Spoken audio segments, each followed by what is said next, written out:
Action. I will now state the main sentences and orders criminal courts can impose. Imprisonment, to put someone in prison. Suspended sentences, a judicial punishment which is not enforced unless a further crime is committed during a specified period. Community service orders, a sentencing option for persons convicted of crimes in which the court orders the defendant to perform a number of hours of unpaid work for the benefit of the public. Fines, a sum of money exacted as a penalty by a court of law or other authority. Curfews and exclusion orders, a regulation requiring people to remain indoors between specified hours, typically at night. Restrictions on movement orders, an order which may require an individual to be or not be in a certain place, possibly at a certain time. Probation orders, the release of an offender from detention subject to a period of good behaviour under supervision.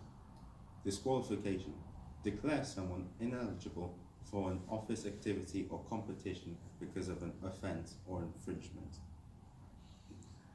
Okay, so if we come to describe two theories of criminal behaviour and the factors that contribute to these, the first one we can look at is sociological theory, based around the principles of behaviour. This theory suggests that an individual's behaviour is learned and maintained by rewards and punishments. From this theory, crime is seen as either a learned behaviour or a failure of the socialisation process, which teaches children right from wrong.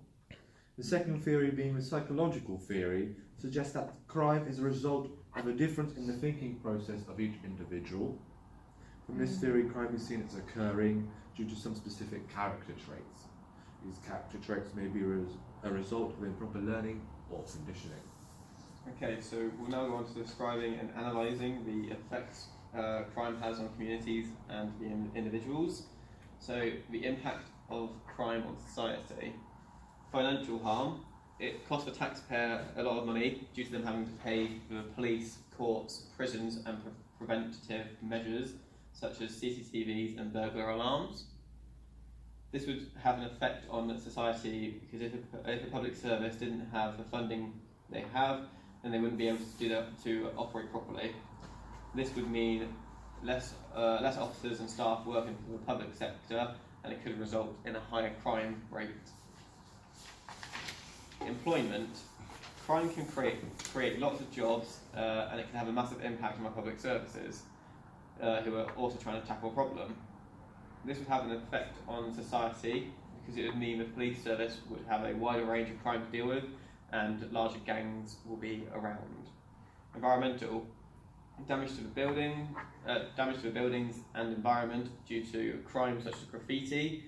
This has an effect on society because if you're living in the affected area of the damaged buildings or graffiti, then this would cause a deduction in property value and the district within the council.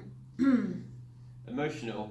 A public fear of crime, especially among people who feel vulnerable, which stops some people from going out and reduces their quality of life.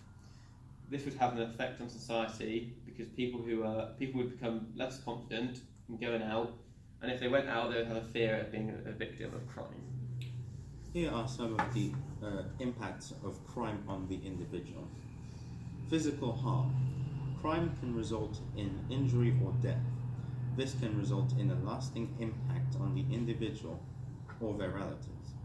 This would have an effect on the individual because not only the individual will be harmed, but also it can have an everlasting impact on their family and friends, but also can have an effect on their ability to complete activities. Financial. Can result in money and possessions stolen or damaged. The victim might need to take more time off work to recover from the crime, which ends up in less money they could have made. They may also need to spend more money on preventative measures. This would have an effect on the individual because it could lower their self-esteem and it could result in their mental health issues rising. Liberties. The actions of another individual may result in laws being passed which restrict the freedoms of those who have enjoyed those freedoms without causing harm to others. in the name of prevention. This may result in protests or an increase of crime. This would have an effect on the individual because they could be dissuaded from remaining a law-abiding citizen, as they would have a sense of moral justification. Mental health. Trauma, fear, and stress can affect those who the crime was committed against, and could also affect the relatives of the victim.